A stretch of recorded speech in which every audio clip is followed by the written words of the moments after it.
Good afternoon and welcome to the instructional handover video for this Emm-Bee Motorhome T483. It's a 2021 model. I'm going to walk you around the outside of the vehicle first and then we'll move on inside. So it's based on the Ford Transit, the 170 brake horse, and it is an automatic gearbox. Behind the driver's seat we will find your gas bottle area. So in here you will fit 2 gas bottles on there comfortably, and the regulator is just mounted just up there.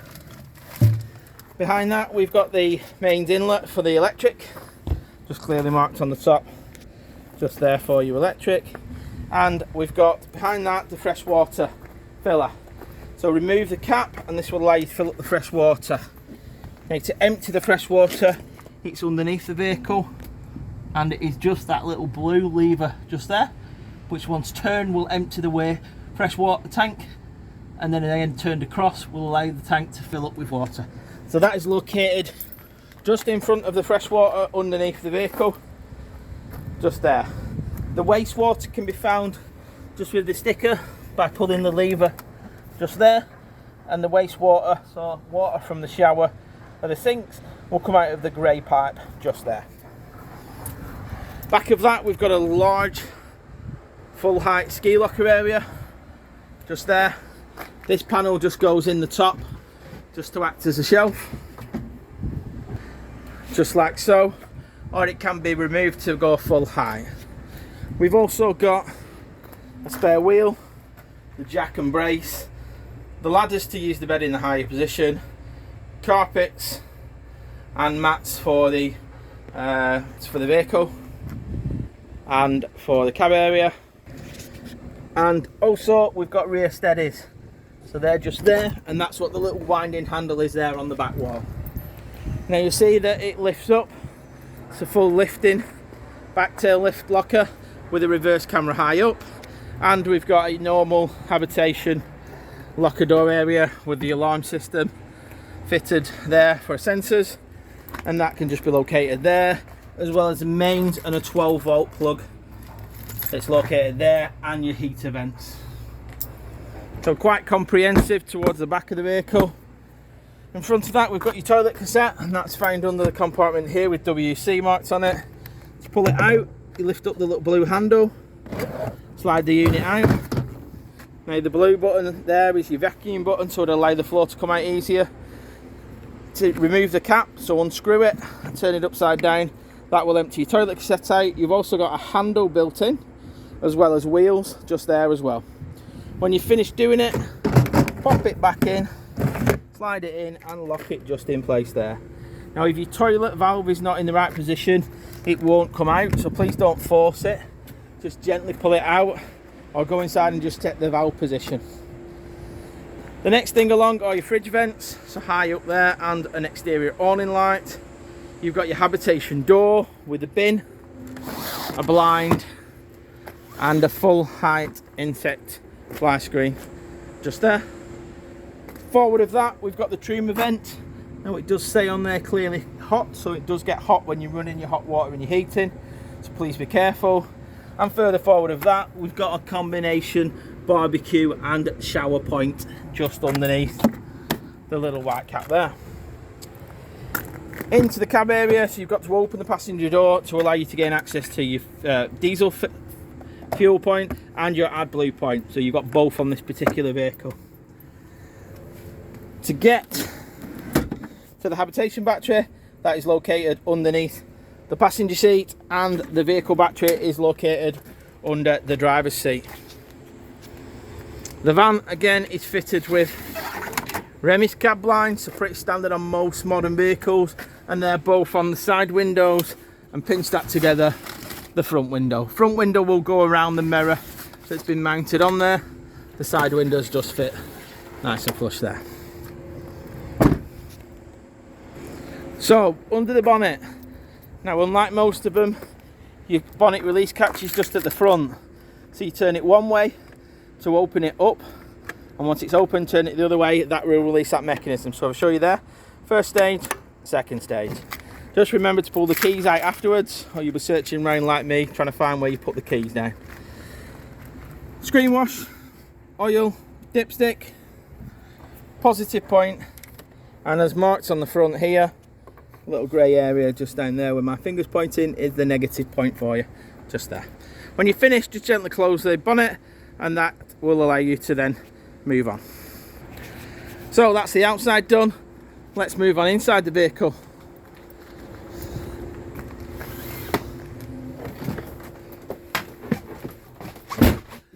So now we're inside the vehicle. We've got the main control panel above the door. So to turn it on, I want to press the green button. That's like the main power button. That will then allow you the vehicle to charge when it's plugged into mains, just like it is showing us here on the indicator. So that one you'll need to put on if you want to charge the vehicle up. Next one along is your 12 volt button. So that will activate things like your lights that you'll see that have come on automatically now, and the water pump for the for the toilet, things like that. You'll need to have both of those running. To put the water pump on, you need to press that, and then the water will turn on and turn off as and when you have stopped. So if I turn that on again, if you turn that off, the pump will just sit down, build up pressure, but then sit down. If I turn it on, the water will come out, off and on. Now what you'll need to do is, once you've filled up that freshwater tank, which is just incidentally is located underneath that seat there, you'll need to pull it through your boiler. I'm going to show you where your boiler is so that you can shut your boiler valve, and that's located underneath this seat. So just under here is your combination boiler system, and the thing that you'll need to shut to fill up the boiler tank is this little blue diamond shaped area there. Now as it is at the minute across the actual vehicle, and with the little blue button, if I just turn that around at the bottom there pressed in, that will allow you to fill up the boiler full of water. If you turn the diamond across so it's pointing front to back on the vehicle, that will drain the water system out of the boiler and empty that boiler for when you're not using it. Whilst we've got this compartment over, this is where you will find your main charger, fuse box and RCD area there. So that's where it's all located for you, just there. So main electrical item in the left hand side, boiler and hot water heater on the right hand side as you're looking at it. Now once that valve's closed, you'll turn your tap here to the hot section, open it up, and once you've got a steady flow of water, you can turn that off. Do that in the bathroom and the kitchen area, and then that will allow you then to go to your heater controls up here and select what you want to do for heating the vehicle. Now at the moment I'm going to flick it quickly to electric so it doesn't trip out. Well, we've got 4 main functions. First one would be in the temperature that we want it in the vehicle. So we'll turn it to the desired temperature, and when we're happy we'll press the button. If it's reached the temperature, that flame will stop flashing. Yeah, if it's not, it'll flash until it reaches it. Turn the dial again, and that's your water heater. So we can either have the water heating off. Now if you've not put water in the boiler, which is perfectly fine guys, so don't worry, just leave that off. If there's water in the boiler like it is now, you either want to turn it to Eco, which is like a 40-degree setting, hot with a 60-degree setting, or the keen-eyed must have seen the boost option. That takes all the power away from the hot water, from the main heating of the vehicle, to get the hot water up to temperature as quick as possible. So obviously in the climate we're in a minute, nice and warm in the summer, you want to either have it on boost because that'll get it up, or high, hot if you want to do that.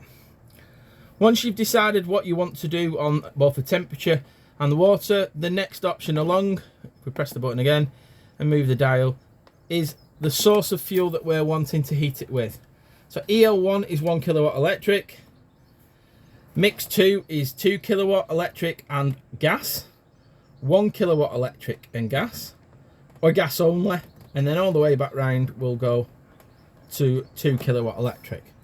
So electric 2 and 1, mix 2 and 1, or gas only. So once you've decided, if you just press the button that you want, it will come up just above the line with a little mark of what you've chosen.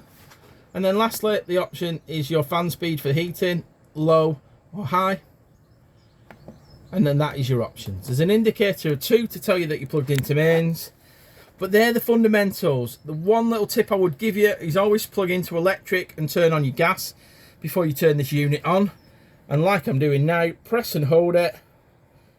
It'll tell you that it's gone to off before you unplug your electric or remove your gas. So it'll stop any warning triangles coming on. Above the door, you've got a carbon monoxide detector and a smoke alarm. You've got your mains 12 volt and aerial sockets for the aerial that's supplied, and this is mountable up and down just by using the little twist button to slide it up and down. Light switches are throughout the vehicle. Just have a look and which ones operate which particular settings. We've got a microwave, only works on mains electric, and then we've got the fridge and freezer. So to turn it on, you press and hold it and it will just illuminate a little signal there. To move it along, if you just press and hold that, it will allow you then to select either electric, battery. Now this only works when the engine's running. Gas only works when there's gas, or automatic, which automatically searches the signal for you. So when you've decided, just press the button and leave it on the item that you want, and away it will go. The one at the side is the temperature from warmest to coldest, and then the next option is just a blower that stops the seal around the freezer from freezing up and blows it free of any ice. So you've got your freezer compartment and you've got your fridge. Just in the door as well, you've got the little pins here which just go on here and clip underneath like so.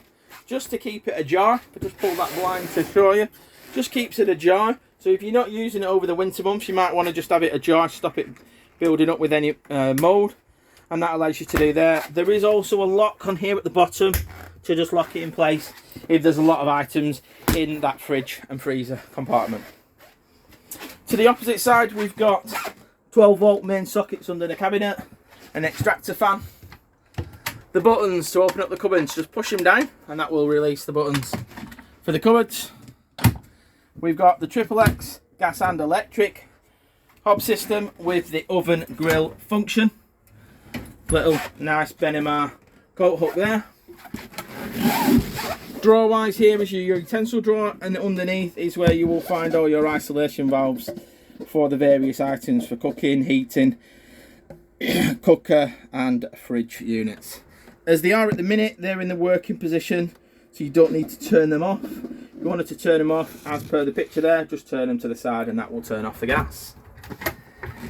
More cupboard spaces there and a draining board.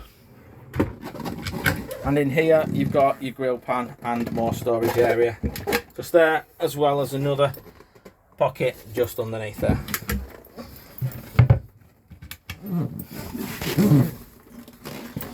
Make sure you heed the notice just on the glass. Let it cool down before you shut that glass when you have been using it. And then we'll move on to the bathroom area. So in the bathroom area, we've got your toilet here. And I mentioned to you earlier in the video the blade valve. That is just controlled just at the front here.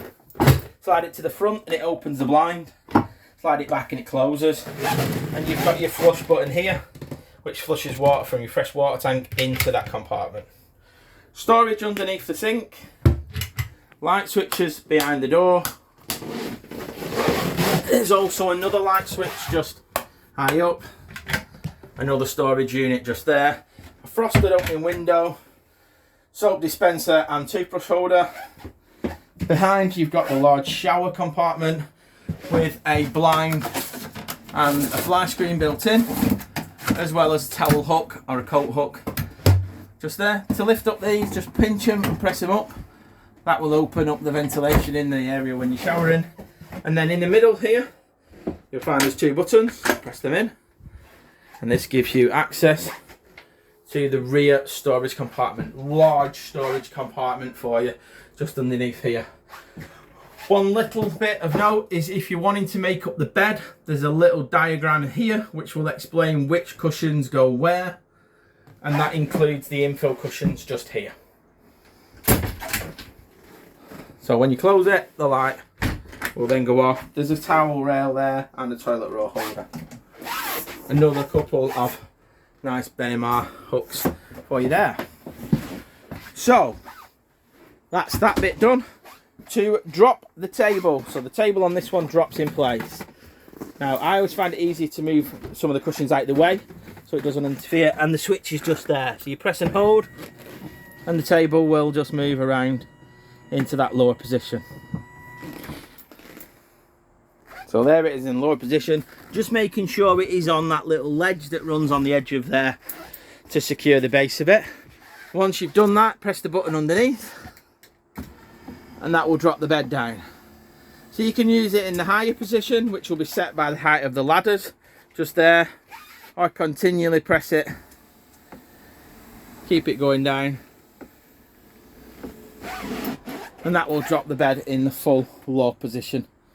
Generally with the head that way and the feet to the smaller end there. There's a light up there and the blinds and fly screens all closed in this area as well as in the front. To pop it back up, just press the button. Back up. Now we do tell you you can leave your bedding on here. If your pillows are really big, then put them in the little alcoves either side. Otherwise you can just leave them on your bed. And when it comes to storing it in the winter, we do advise you to drop the beds down. So just leave them sort of 18 inches to a foot down. It lets the board above it just breathe and ventilate through the times when you're not using the vehicle. Taking it up, it'll have an automatic limit switch and that will just stop it in place for you. The windows all open the same way. So just press the button in. You'll have little buttons there, and then gently out.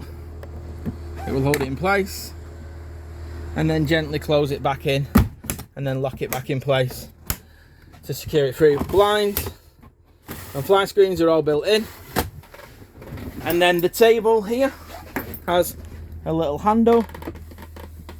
It's just on the opposite side, so just under here, which allow you to then swivel the table as well as moving it forward and backwards, left and right. So that's the swivel with that little handle there.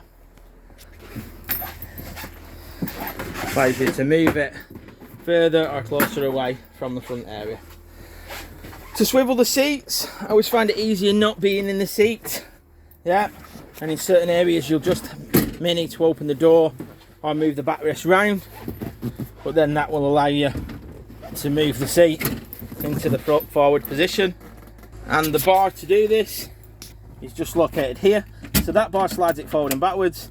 That bar that you pull forward allows you then to swivel the seat back around. The accent unit, I will send you a separate video on how to use that, so that will come on a separate link. And then in the cab area we've got the automatic 6-speed gearbox, we've got the automatic light controls, lock buttons, window switches, mirror switches, multifunctional steering wheel controls, jack points and radio isolation switch.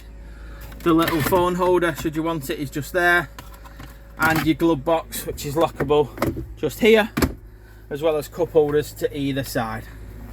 The camera will depict just on here, so that will show you on there when you're going to reverse.